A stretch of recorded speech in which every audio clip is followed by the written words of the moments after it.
once we have a decent set of numbers returning, then we will present it also. Like for example, out of people, about 70% people have responded to this question. So I can publish a result like this and say a large percentage of you are working professionals. About 2/3 here are people from the working professional group.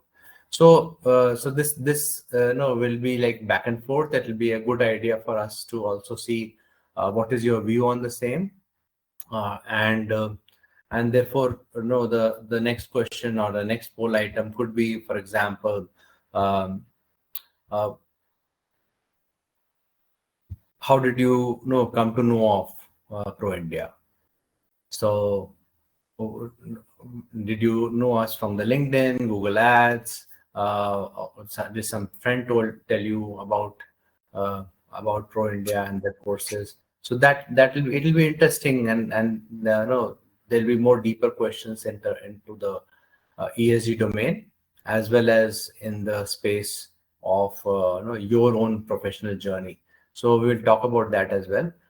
But I think what I'm seeing is most of you probably found us at in the LinkedIn, and that's how you are here. So thank you for the same, and we will try to keep this within an hour, and make sure that we don't take too much of your weekend time.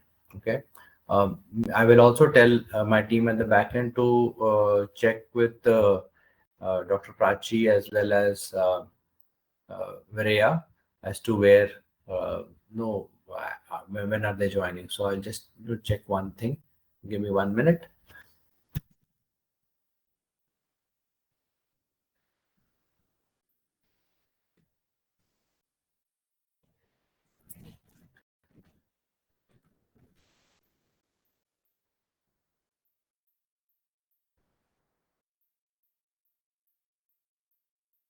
Okay, so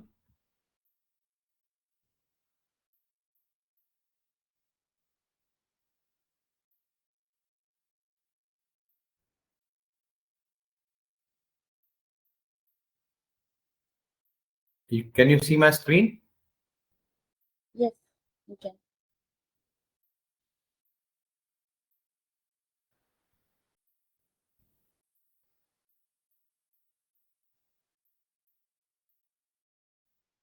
Just 10 minutes to just open up the conversation around ESG. First with Pro India, so we address all the SDGs, and we can send this deck. If somebody wants, they can send us an email. We will send this presentation across as well. So we are basically trying to make the economy linear, circular from linear. So one example here is you get the plastic waste which is coming out of the product, like Coca-Cola bottles, PET bottles, and this is something that I did while I was in and after it also, as in part of Pro India, we have already sold about 6,000 t-shirts. So used PET gets shredded, extruded, then fiber is made, and yarn is made. Then finally yarn is made and knitting is done, and then finally make a t-shirt. So trying to for plastics, but for every material. And there's some material like lithium, copper, and material which are now required in the EV space is becoming difficult to mine. There are not many sources. So if we make this entire economy circular, then we do not generate waste, or we generate lesser waste, but also we use the waste, convert it into wealth. So that's how it is. It is taking out the important components, filtering it out, taking out mechanically or chemically or any other ways, and use it again is one of the main value propositions for our company as well. So we convert this informal economy to formal economy through organized methods and IT systems. And we create a value chain from end to end, from the recovery resources to the collection centers, transportation, processing, and recycled products. So it's a partnership approach. We work with a lot of organizations, not just Terry, which you can see here, but we worked with many bilaterals and also institutions. So with CPET, with IIT, we are going to work with IIT now, with IIP, with several other institutions in this space, so that we are able to bring circularity and also research on something which is the cutting edge. So now coming to climate, and this is where a very short brief on what climate is and how the ESG course will happen, and then there is another set of courses that we are going to talk about today. So so climate, you can see the effect of the climate in various things that you're already seeing around. So for example, the air, the heat waves in Europe, or the flooding in New York, New Jersey, um, in times which are not seasonal rains, which are coming into all parts of the world. And then you're seeing El Nino effect in most of parts of the world, which was something once in few years you will hear.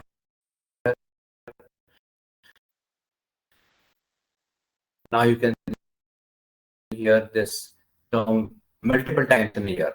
So, of 1 degree does not mean that that 1 degree is across the entire planet. Some places it is like more than 4, 5, 6, and that means that the dry forest of Amazon or Australia will catch fire because of the rubble and the dry leaves at the bottom. So you're seeing a lot of weather patterns changing. You're seeing land degradation. You're seeing biodiversity and wildlife extinction at much faster rates. And all this is from the effect of the climate change itself. You can see it in your own city. Wherever you are, you will see that the patterns of weather is no longer same or similar what your parents or your grandparents were encountering, and there were very set seasons, 4 seasons in most of the country like India, and that is not something which is now a very constant thing.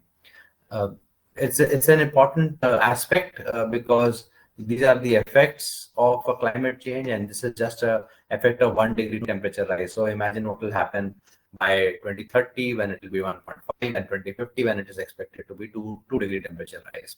Most of the cities closer to the sea will be flooded, or the water level rise will make it inhabitable to most parts.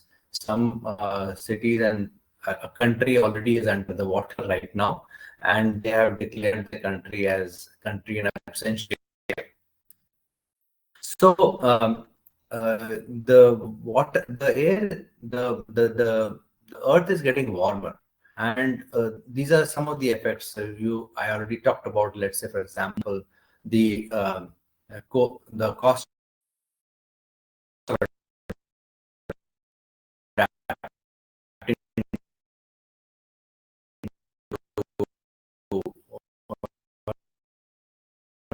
coastal areas, when there is in the earth, the agricultural areas will shrink and also move towards the northern side, because the tropical areas will become inhabitable both for farming and for manual farming as well, both from the soil point of view, soil moisture point of view, and also from the ability to harvest that. Fresh water will be in short supply, and you've seen the effect fresh water can do. It becomes a geopolitical issue these days, and we've seen one such thing right between the neighboring countries, India and Pakistan, how water can play a very important role. Uh, we've always considered water as given, but only once you have, we don't have something, that is the time when we start realizing the worth. So whether it's Indus water or Brahmaputra water, or whether it is water shared between Ukraine and Russia, it is a lot of it has a lot of significance, and that, some people say, can result into even wars. Okay, so prices will go up. A lot of extreme events will happen. Some of that you're already seeing. The world is getting warmer, so we know that the world is getting warmer, and if you see the emissions of CO2 from 1751 to 2017. So this is like a almost 200 years, more 300 years, 250, 300 years period.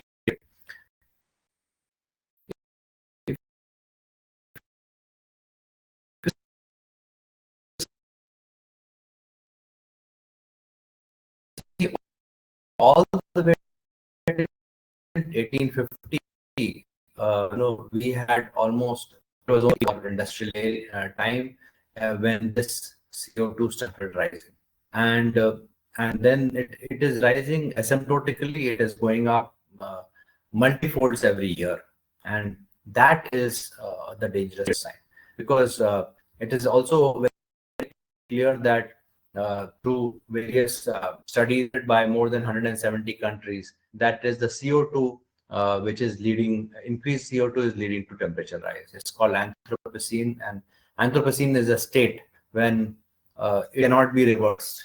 So it's leading to an Anthropocene, after which there will be no turning back. Even whatever we do, you will not, with the amount of CO2 which will be left behind, even if we stop producing CO2 any further, or emitting CO2 any further, there will still be no enough CO2 to continue the temperature rise in the because of the GHG blanket on top of the earth. So coming back, what is ESG and why is it very important? So ESG is basically three words put together, and it is to do everything which is probably non-financial reporting, but now this has become even more important as SEBI and Europe are putting more focus on ESG parameters and ESG clearances than financial parameters, or equal, I would say.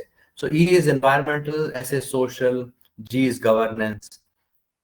We have mostly put a lot of focus behind environmental, but it is also social and governance aspect. So governance is basically around rules, regulations, policies of countries, and staying ahead of the same. And social is about how to care for the people, not only within your company but outside, the consumer, the value chain, the suppliers, the customers, and the consumers. So how do you make sure that there is there's inclusion? They also see that company as their own. They see the product as their own. So we'll talk more when we talk about the course here, but ESG is basically these three terms together. And I can only say that it is becoming extremely important now for multiple companies. We'll come to the same. So one of the reasons why ESG is becoming important also is this chart where you can see the blue line is showing better performance than the green line. And it is because one is the Dow Jones Index and the other is NYSE. So while NYSE talks mostly about all the kind of companies, Dow Jones is, and I'm sure some of you know, Dow Jones is an index where companies based on Dow Jones, they take that they're leading in their sectors, in their efforts to sustainability. And what MSCI, the effect of MSCI is that the investors go after these companies, and they put more value in these companies while they are listed, not just taking care of financial results in their quarterly declarations, but they're also making sure that they're sustainable companies and they have a long-term value. So there is a performance difference between companies and their peer companies on everything financial. If they're apple to apple, they still are better at Dow Jones when they're listed on Dow Jones. So how is it relevant to some of you, and how is it relevant to your company? So let's say ESG gives you 4 or 5 things straight away. First of all, that gives you a top line growth. Doing ESG for yourself is a personal growth, but doing it for your company is the growth on the revenue for the company, because consumers are ready to pay a little bit more for products which are not damaging the environment, or which are circular, or which are creating what you call creating care about nature.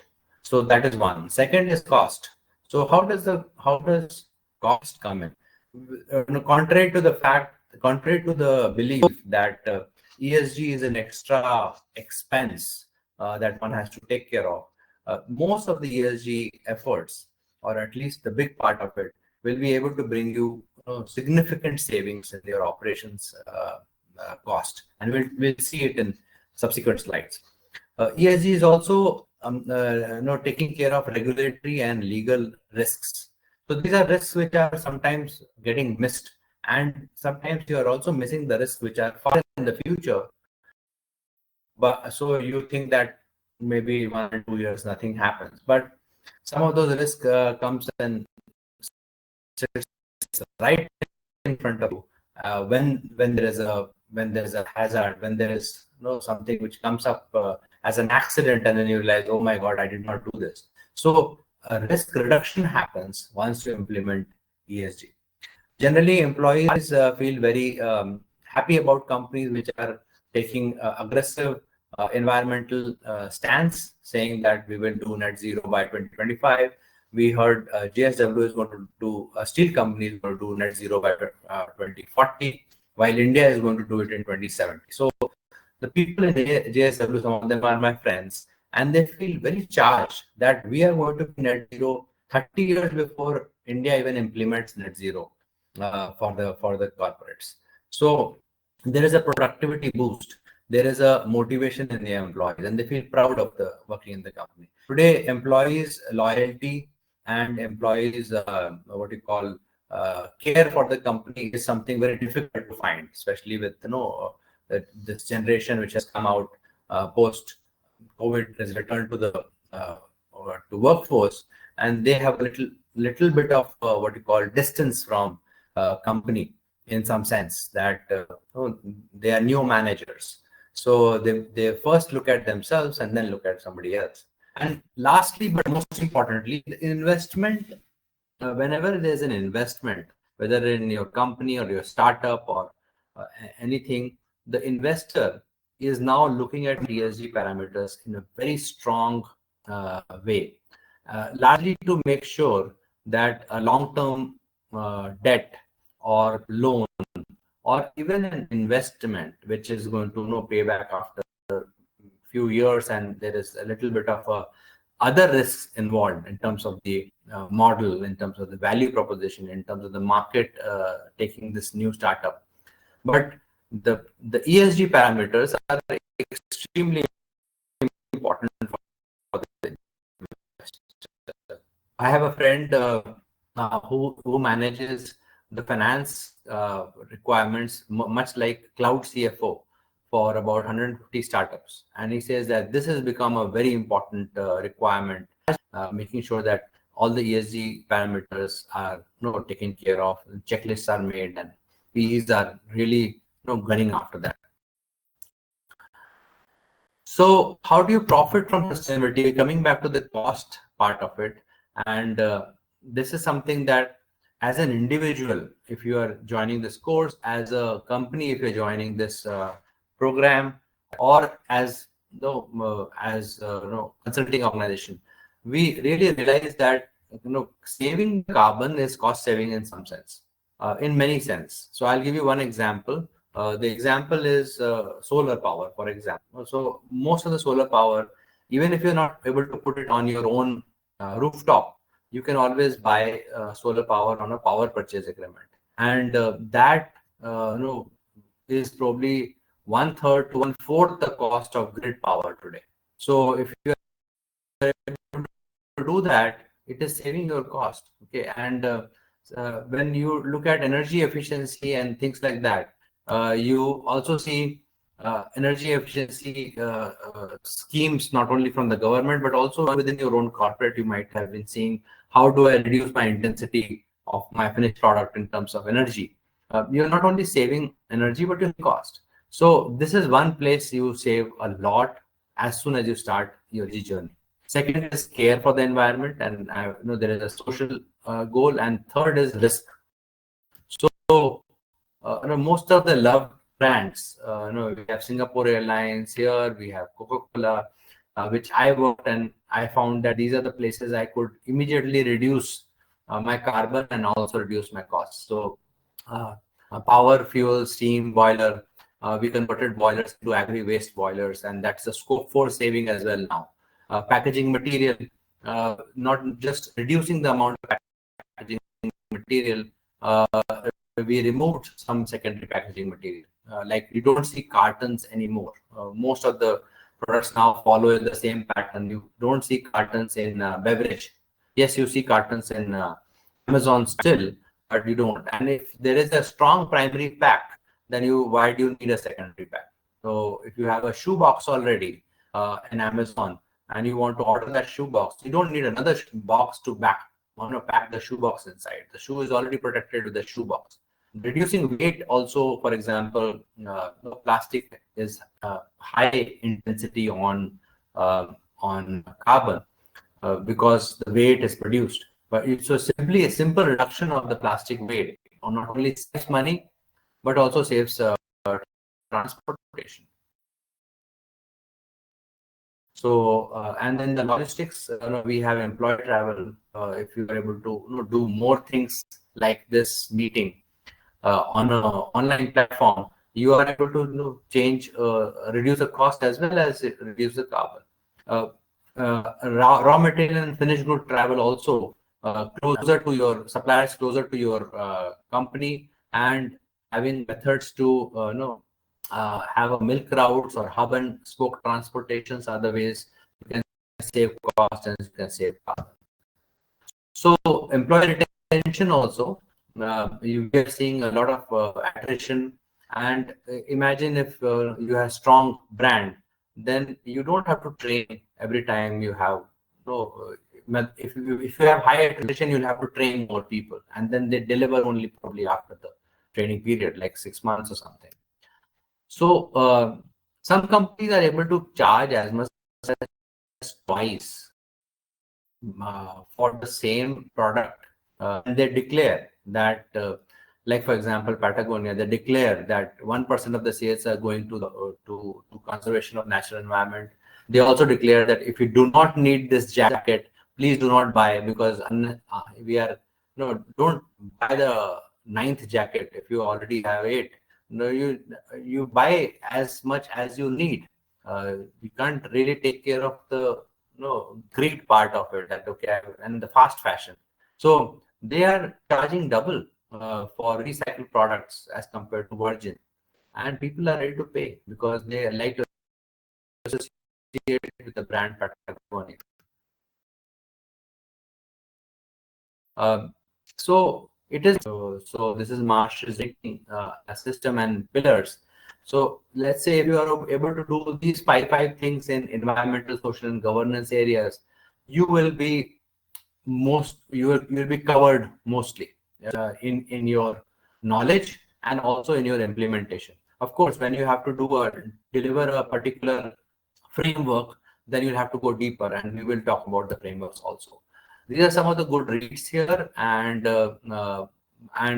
one of the things that we have been doing with the companies that you can see on the screen is actually take them on a path where along with understanding the risk, we were able to benchmark them with the leading companies. For example, Lenskart, we benchmarked with SLR, and we help them in their IPO journey, and you will see very soon than they are there in the market. We make sure that we measure the risk and we convert the risk into an opportunity. Make sure that immediately all the risks are being taken care of. So we have a team of advisory and our own team. You can see this on our website as well. And thank you very much. This is a short introduction on ESG. And let me come back to the team here and introduce you to Trina. So Trina, would you like to speak a little bit about your ESG course? And also, I would request if someone have a question at this stage, it will be very nice to hear. Go ahead, Trina. Yes, sir. Good afternoon, everyone. Good afternoon, sir. So we have this ESG executive course starting from today. Today is the masterclass. From next Saturday, we will have this course every Saturday, 2 hours live session. Along with this, there will be quizzes and assignments based on concepts on each module, and also there will be project on ESG. So and this covers all like carbon accounting, GHG inventory, life cycle assessments, how to do all these, and also sustainability reporting. So you're welcome to join this course with us, and I'm interested to talk about this course in detail one-to-one also. You can contact me regarding this course. I'm working in Pro India from last year as a ESG executive. Yeah, that's all. Okay. Amresh, would you like to speak, introduce yourself? Hi everyone. So first of all, thank you, Amit ji. So this whole conversation around climate conservation, understanding ESG, staying on top of climate-related policies and compliance, and of course the cost economics behind all of these, and further benefiting from the carbon credits is, it's very intriguing and very relevant in today's time, and it's also thought-provoking. So it's good to engage in these kind of courses and programs so that we can take the benefit of these studies and implement in our work. So dear friends, my name is Amresh Kumar. I am a sustainability focused professional and a certified independent director with nearly 20 years of cross sector experience in electric mobility, enterprise software, financial services, and operational excellence. So I also specialize in ESG implementation, from BRSR reporting and carbon accounting to stakeholder governance, and also how to align with the regulatory requirements. So with the background in analytics, pre-sales, operational excellence, I bring a blend of technical understanding, along with that the business governance, what is the requirement at a top level, making ESG more practical, and measurable, and also scalable from one department to the other departments, from one area to another area, across all the business functions. So this is about me, and I'm looking at the future interactions with all of you, enthusiasts at the Pro India programs and the courses. So thank you. Thanks, Amresh. Dr. Prachi, would you like to introduce yourself?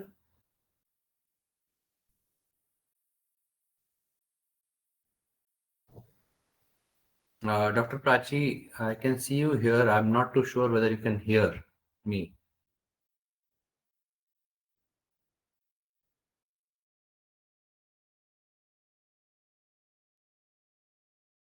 Dr. Prachi, can you hear me?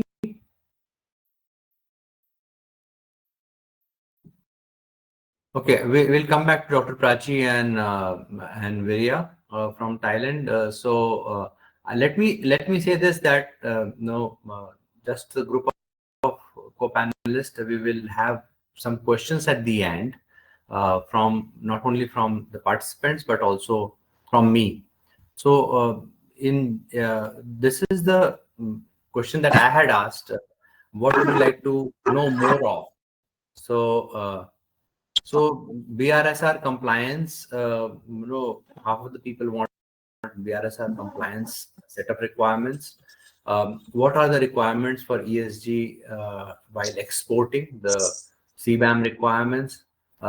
People want to know a little bit on EV renewables and frameworks, GRI, SASB, CSRD frameworks, and the rating as well. So how does one get rated? So if you look at let me just talk a little bit, show you. Hello, all of you. Sorry, I'm suddenly appear. I've been listening to the session, but I haven't seen myself yet until Emmett said that he doesn't see me online. So, okay, sorry for interrupting. Virya, so can you introduce yourself and then we'll take some questions at the end. Okay, thank you so much. So, my name is Virya from Thailand, and I'm working as a lead validator and verifier for the ESG sustainability report and also the GHG emission reduction project. So my main responsibility is leading of the GRI qualification report and providing the assurance statement for the company that exists on the Dow Jones and also in Thailand's stock market index. And another work is I'm doing on the DCS, like climate change emission reduction under the Article 6 project between Switzerland and Thailand at the moment. Okay, thank you, Virya. Dr. Prachi, you are unmuted. So would you like to introduce yourself? Yeah, you're able to hear me, sir, now? Yes. Yeah. Thanks a lot.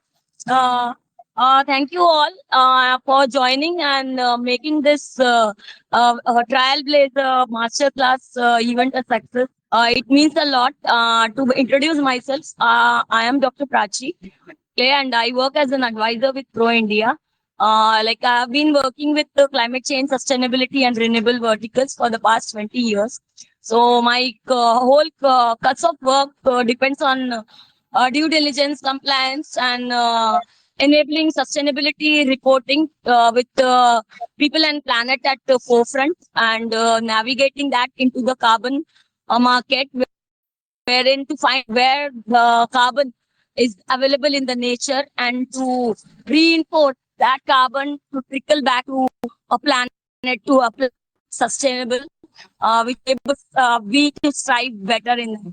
So I have been working with multilateral organizations, with UNFCCC, with other standard setting boards, where I even do supply chain procurement management, like where you can reduce the scope 1, scope 2, scope 3 emissions, how you can resolve emission reduction pathway, net zero, and a decarbonization pathway for sectors, and mainstream the ESG vertical, not just with profit as the forefront, four-liner, but also considering environment, social, and governance as a cohort for working together. So in doing so, Pro India has given me a platform to navigate the traceability and the visibility of ESG to wider interface and to wider stakeholders. So it is indeed my privilege to be a workable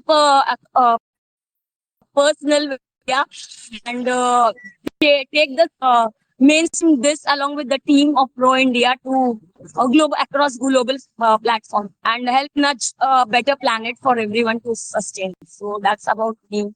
Thank you. Prachi, I'll come back with questions specifically, but I would like to show my screen on where you can find more resources available to you. So if you see here, this is proindia.net website, and some of the things I'm hoping my screen is better. Can you? Trina, is my screen visible? Yes, sir. It's visible, right? Yes. Okay, I think there is a problem with the voice. I think last time in the last few minutes, there's some signal issue was there. So on the ESG training specifically, the one which already next one is due, and today happens to be a masterclass for students, as well as it's an opportunity to register for the same. This is executive certification course, which is ESG executive certification course. And this is where you can find the details. I can just copy this and paste it in the chat box here. Hopefully it will be in the chat box somewhere. Yeah, so it will come here. And so it's talking about and some of the clients are also mentioned here. Today we are doing a demo for all of you. Whoever is interested can move forward from this. So it's about the course where you can build career in ESG, because we are talking about ESG for almost 3 months. It's a 22 session course, and it's meant for working people. So if you see in this group also, 2/3 of you are from working community, and you have less knowledge, or if you are just to understand ESG, this is the place where you can start. So the course is at 29,900. You can see here. Obviously, for the next 48 hours, this course becomes 25,000 rupees, 24,900 rupees to be precise. And Trina has all the details. But then for that, you'll have to, in the next 2 hours, you'll have to at least pay a deposit to reserve your seat. I will come to that later. So there are sessions like this. We start with climate change, carbon printing. We talk about GHG inventory, how to be energy efficient. Water is a topic I already talked to you about. It's very important. So a lot of my expertise and experience with 20 years at Coca-Cola will, with examples of that, how do you get to what positivity or neutral conservation. Waste, which is, waste is a misplaced resource. So waste and value, the only difference between waste and value is the waste is lying at a place where it cannot be utilized. You generate value out of it as soon as you, move it to a place where it becomes useful to somebody else. And then renewable energy, as I mentioned, it's a very important space. Amresh has worked in the areas of EV, and also we have another expert today. The advisor is not joined, Mr. Prabhu, who has worked in this renewables with almost all solar companies, whether it's solar and wind. So whether it's Renew Power or Wari or Solar Energy, Solar Square, and few others. So there is this particular topic not only gets discussed at a theoretical level, but also at a level of how do we actually do power purchase obligations and PPOs and energy certificates, RECs, and PAT schemes and things like that. Then we talk about life cycle assessments. It is an assessment which takes care of under 14,000 series or IS 14,000 series. It takes care of the product, natural resources the product uses, and also how much of carbon the product is utilizing or or emitting from cradle to cradle, or cradle to gate, or gate to gate, or gate to cradle. There are multiple ways, and obviously there is a big work in this, because this is where the carbon is. So even GRI parameters, CSD parameters, BRSR requirements are now all around carbon, and this is something where this is a basically terminology or alphabet. You have to understand LCA to understand carbon. Then you talk about the carbon markets and how to set up your targets, and then there is a software which we have developed where you can bring all the carbon together and help finding the overall, not just the carbon footprint, but all the other requirements of GRI. So in the total of 22 hours, and there is one error here. These are not recorded sessions. These are live sessions like the one which is happening with you right now. And it is basically to take care of people who want to become ESG analysts, sustainability consultants, CSR managers, environmental reporting people. We have amongst advisors people who have reported onto all different parameters, and some of it we'll talk about today. So this is the kind of coverage. I am the host of this event, this series, but there are a lot of other experts that you will see who will come very deep industry backgrounds specifically and talk to you about the same. All right. This course is available only for today at 25,000 rupees. And if you do not have 25,000 rupees today and over, let's say, next 1 week's time, you can just pay a deposit of 1,000 rupees. I think Trina knows how Trina can talk about it at the end. Okay. So this is already running. I will also talk about a little bit about the other course which I will request Dr. Prachi to explain a little bit about the course, which is just pure product related around environment product declaration. So Dr. Prachi, would you like to speak about it? I will just move the cursor.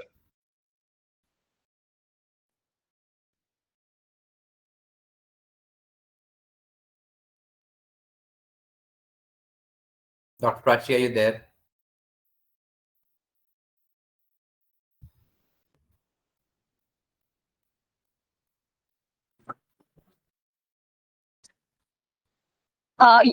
You are able to hear? Yes. Thank you. Environmental product declaration training. It has been mainstream as a leveler to match up with the sustainability disclosures which we are doing currently at the national level or across the global platform, be it with regard to matching up with the GRI or SASB or any other vertical standards which we focus on. Because environmental product declaration is a thorough declaration as a statement of sustainability practices at the product level. Like from the life cycle stage, from raw material procurement till it goes to the end user, and how it gets disposed from cradle to gate to cradle to cradle, and from cradle to gate to grave optimized is what EPD in nutshell is all about. So when companies do report their sustainability best practices, it is bound for the companies to also declare their product, right, in terms of labels, right? You have a forest stewardship council which shows that label, a product is labeled, right? It is the raw material is sourced locally sourced, right? It is devoid of any toxicants, right? It is environmentally sustainable, right? It avoids human rights, right? It avoids labor, right? Child labor. These are the certain labels which are like standardized platforms for EPD, right? As of now, EPD is not mandatory. Like most of the entities, they do EPD as just as a best practice disclosure to just gain or mainstream their market availability, traceability, and to get investor confidence. For these reasons, the EPD is being made as a statement, and they submit that as a partake in disclosure practices of EPD and submit the same to the reporting authority as well as to the relevant stakeholders who dive through at the website of the companies, and they get to know at what level the product is matching up with the environmental, social, and the governance aspects. Transparency at not just at the production level, but transparency at the end user level also is one of the acumen or a core task for sustainability to serve the purpose well. So sustainability is not about practice, it is not about policy, but it is about procedural modality. Unless it's like a procedure, level up 1, level up 2, level up 3, level up 3, level up 4. How within a supplier chain, you have a supplier 1, supplier tier 1, tier 2, tier 3, tier 4. How you have different suppliers who encompass the journey of the operations to future-proof the business, not at the environmental level, but at the social and governance level. In the same way, environmental product stewardship gives the authority to the entity to future-proof the product. Right? What goes in? What are the precursors? What are the raw materials? How much level of extraction is happening? Right? Whether any alternatives are available for procuring. Whether suppose you transport for making a product, you are procuring a raw material uh, in a truck, and if you are using a CNG, it shows that your product is being made or being having a raw material which is sourced from a CNG rather than a petrol or a diesel. So it is like you are reducing your scope 2 emission or your scope 3 emissions. So that way your product is getting declared from the day one of your production raw material procurement till the end user, and it is also partaking the role of end users also. The job is half done when the product is brought into the distribution or the retail market. We as consumers, we go and purchase, right? We are also liable to see, right? Or we are also bound to see, right, whether the product is feasible or flexible, whether it is sustainable, right? When after use, if you dispose it, how much harm it does to the environment, that also is very much important. Thanks, Dr. Prachi. This has been very useful. I just wanted to show here that this program is starting on the 26-27 July, and there is some early bird discount. It's not that it's only till 18th. I think it's also there for today. One more thing I would like to mention here in this program, not only Dr. Prachi is leading this, but there is a lot of EPDs that she has already done. And I'm going to ask this question to Viria, if she is able to hear me, as to what part of EPD is mandatory, especially in other countries and when you are exporting to other countries. I do know, Dr. Prachi and Ms. Viria, that EPD is mandatory in LEED certification. In GREHA, LEED, and other building certifications, EPD is mandatory for the products, and construction industry is like completely onto the EPD. But I would like to ask this question to Ms. Viria. So, do you have some experience in the same? Yes, in my experience on the verification, so we also start doing we call CFP, the carbon footprint of the product. So it's kind of similar to what you are doing, and right now it's still voluntary, so it's not mandated yet.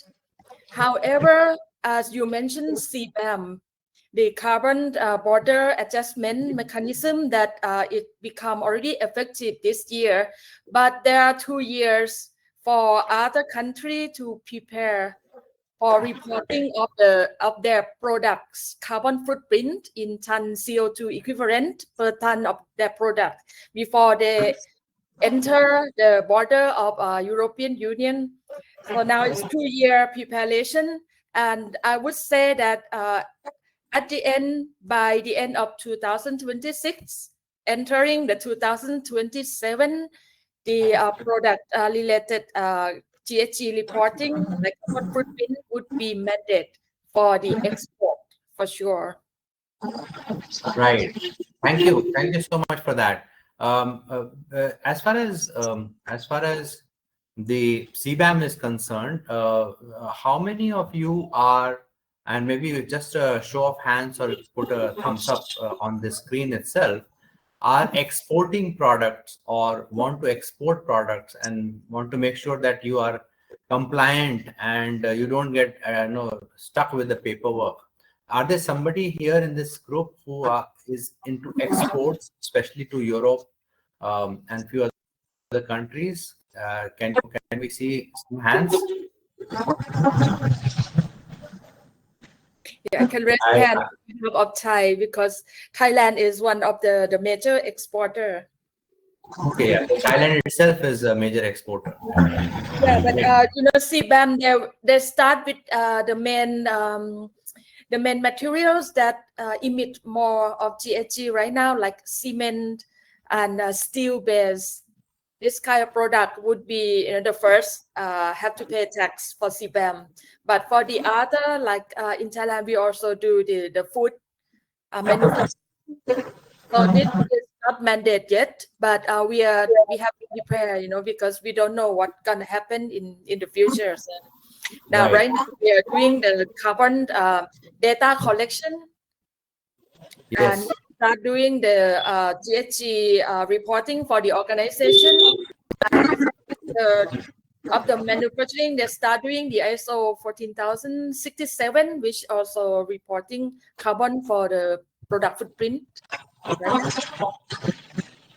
Okay, thank you so much. Thank you. Yeah. So so one other thing that is putting a lot of excitement in the market is understanding EV space. And EV, while it is saving a lot of carbon because it is you're not using fuel, natural resources, petroleum and things like that. But there are certain areas in EV one has to be careful about, even if you are, even if you are an enthusiast. So I would request Mr. Amresh to talk about what are the ESG challenges in the space of EV, and if somebody wants to get into EV space, how does one go about? Amresh, are you there? Yeah. Can you see me? Can you hear me? I can hear you, definitely hear you, but I can't see you. I'll stop my video, maybe then I'll start seeing. Okay. Probably the video have the bandwidth issue. Okay, no problem. So you can speak about it. Sure. So for from EV point of view, electric vehicles in India, we need to understand the entire business landscape. That is from electric vehicles, which is run battery powered, and then we have the different kind of charging stations from slow to fast. Now we are going to see this ultra fast charging also soon. Then we have swappable battery, and then the ultimate thing is the end life of the vehicle and the battery also. How are we dealing with all of these different stages? So this is where the ESG factors come into. Like when we talk about the EV fleets, we are actually talking about zero tailpipe emissions, where we are saying that okay, there is no carbon emission, but we also have to understand the process of this EV manufacturing. It has started from the procurement of raw materials from different regions, so there has been some sort of carbon emissions in the entire process. So that is one aspect of it. When we talk about ESG reporting, we also have to understand this is not a complete zero carbon process. So then comes the next stage. We are talking about powering the electric vehicles. How are we powering it? Are we using renewable energy or non-renewable energy? So there also we need to factor in how much we are dependent on both kind of sources. So we have partnerships with the public companies, or there are certain private players also getting into providing solar power and renewable energies. So how a typical company is categorizing its charging infrastructure and balancing it in terms of renewable and non-renewable, and ultimately how it is being tracked. So that is very important. So we have to understand from the data tracing point of view. So if we are able to track it properly, that is where we need to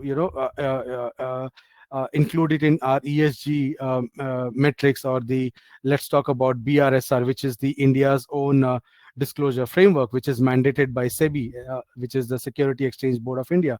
So in that, if you want to, if any EV company has to update their requirements or fill up any reports, they need to have a proper data understanding.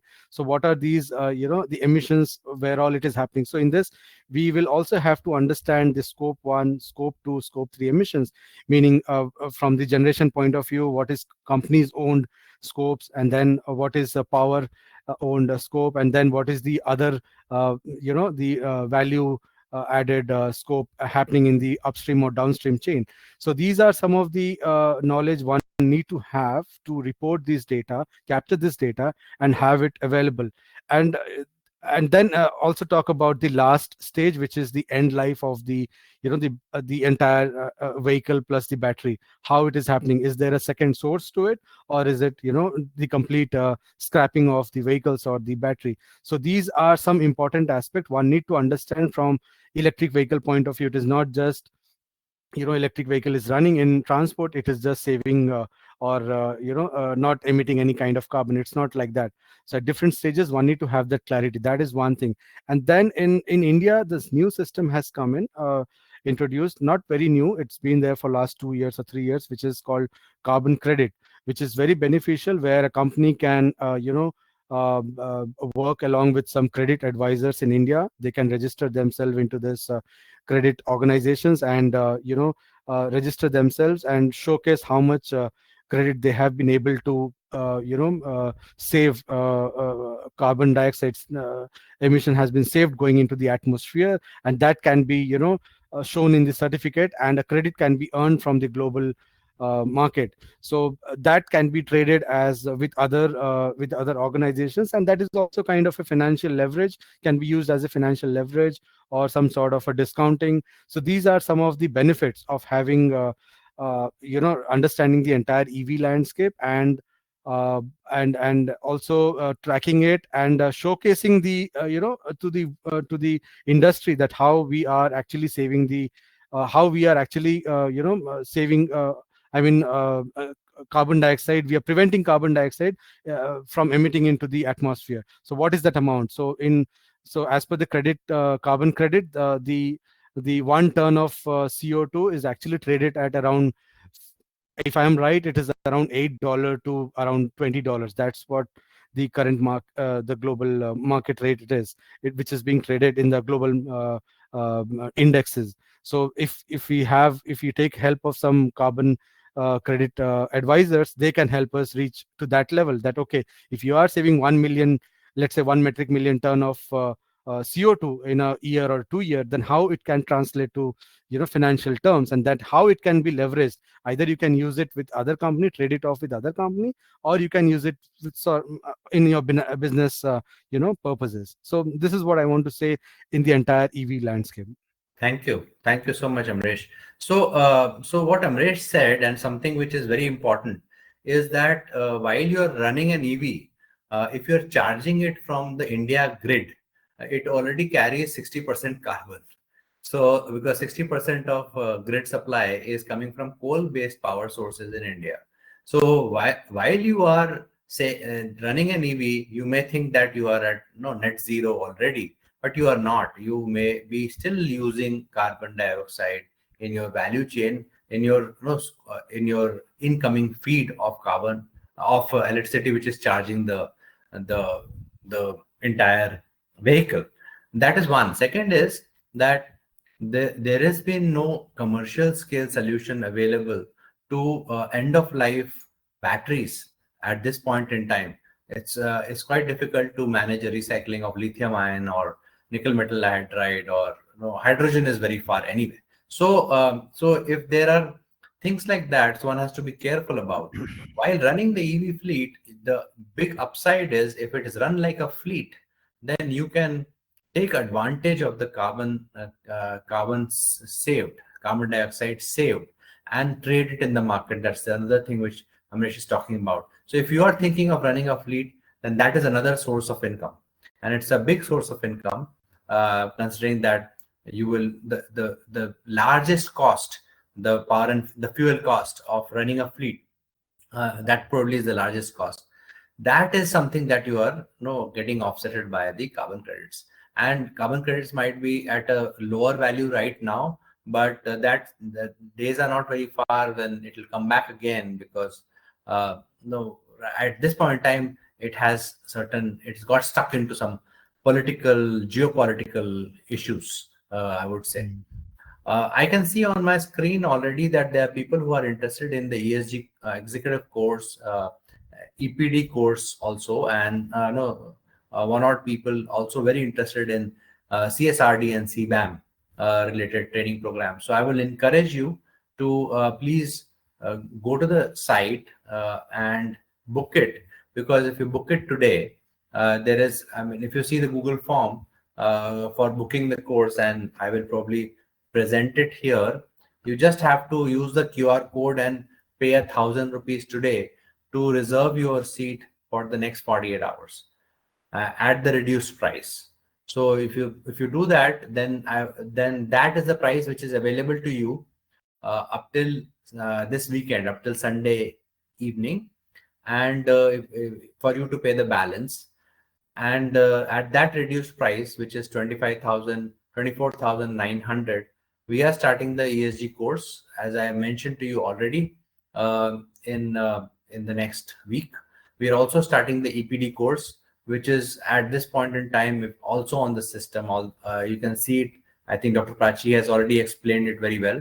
And she and few others are also going to talk about it, but she will be the main lead. She is she has spent 20 years in this space, so she is the right person for us, at least to manage this. So EPD course, as of today, you will get discounts on 14,900 rupees. You just have to put in 1,000 rupees today, which will be available to you over the next 48 hours for that reduced price.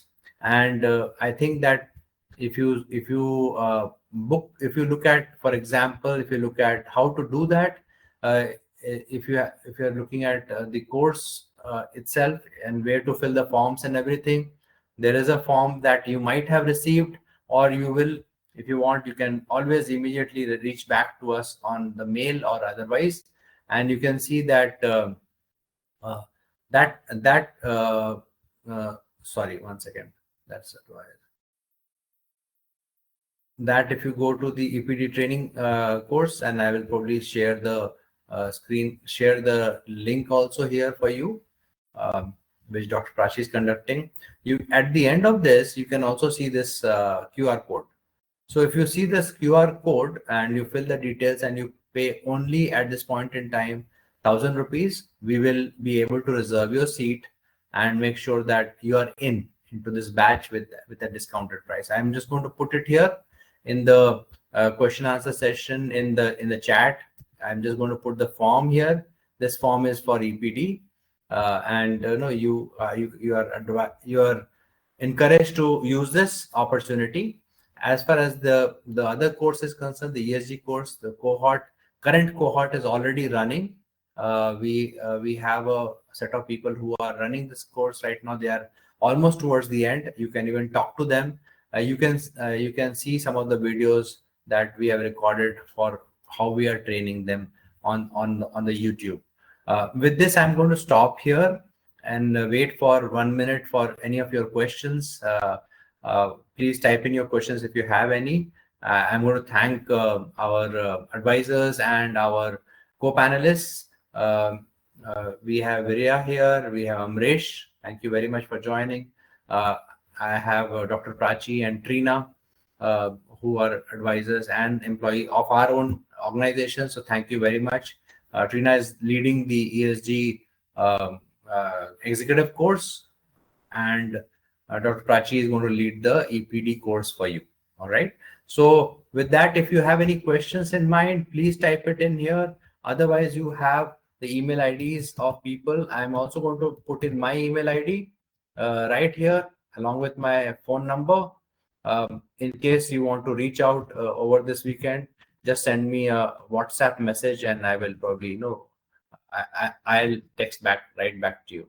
This is 91, so it is +91, and the number is 9899998123. So this is my name and number. For anything, any issues, any questions, even in some cases I'm doing mentorship and running mentorship program for startups. So if you need any such help, you can always write to me on this email ID and this number. Thank you very much once again. And I think I'm not seeing any specific questions from any of you. Please take 1 minute to save this form and my email ID and phone number if you want to. I'm just going to leave it for 1 more minute. Any closing comments from Dr. Prachi, Trina, and Maria? And sorry, Viriya, I'm so sorry, Viriya. I don't know whether I'm talking right also, I'm spelling the name right or not. And Amresh, any closing comments from your side?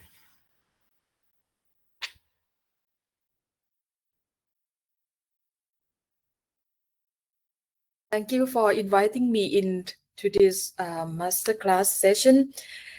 And I really like and appreciate when Dr. Prachi contact me, and I really want to know more about the network on the climate. And I see you all, and I'm expecting that, we have more people in our field, especially the ESG, because based on my experience when I'm doing the verification on the companies, they are limited of the personnel that knowing about this topic.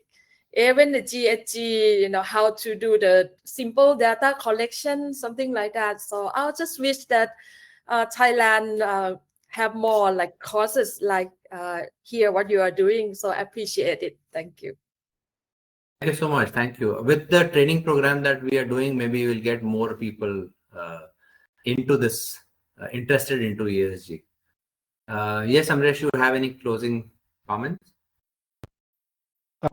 Thank you, Amit. It was good to be here in this session, but at the same time, I would like to, encourage or all the people, all the participants to pass on this word to other people also, because you get to learn the practical, implementation of what we are actually seeing it today in theory, in the policies, in the regulatory things. But here, at least you will get some hand holding or to understand how you can, basically you want to see how it translate into the real world. That is what I'm trying to say. So join in this program, understand how it happens, and take a step. Thank you, Amresh. Dr. Prachi, anything from your side? Yeah, I take this as an opportunity to whomsoever have attended the meeting today to take this as a one-stop solution to leverage the ESG to a more profound and prolific environmental product declaration statement, which entities should be doing so, not just as a annual customary business as usual, but towards the product stewardship as well as towards ESG stewardship. So our role as in Pro India will be to make EPD as a priority for entity, and their ESG will be our priority, so that they set right their ESG as well as the environmental product declarations right up and right, and level up with the market readiness and preparedness. Thank you. Thank you, Dr. Prachi. Thank you very much. Trina, anything from your side? Thank you, sir. Thank you, everyone. About the course. We are starting this course from next Saturday, and this course comprises all the topics from GHG accounting, including scope 1, scope 2 calculation, also scope 3 calculation categories, what's there, and also from life cycle assessment, how to do the life cycle assessment.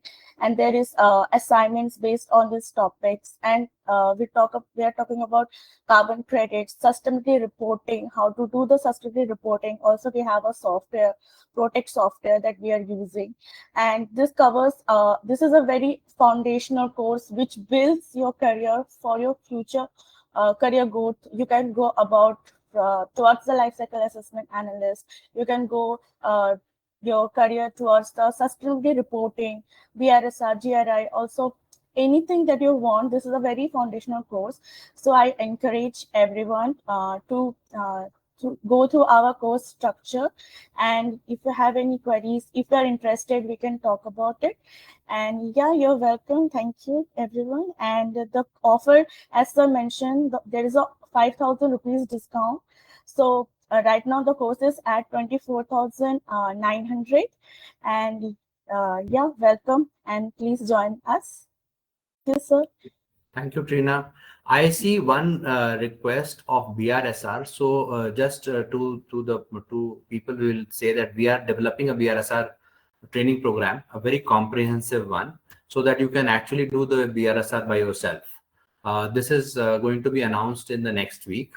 So we did not cover so much about compliances, and BRSR is a place where 1,000 companies have to comply, listed companies have to comply. So this is a very important course which will get announced, and please keep looking for the course in our website, and we will do another round of masterclass for BRSR also in the near future. So with that, thank you everyone. Thank you to the advisors and the co-panelists that I had. Have a great weekend, everyone. Thank you very much. Thank you, Trina, for organizing this. Thank you, sir. Thank you, all the panelists. Thank you, Amrish. And thank you, Virya. Thank you, Dr. Prachi. Thank you, all the attendees. Thank you. Thank you Bye. so much. Bye. Bye. See you soon.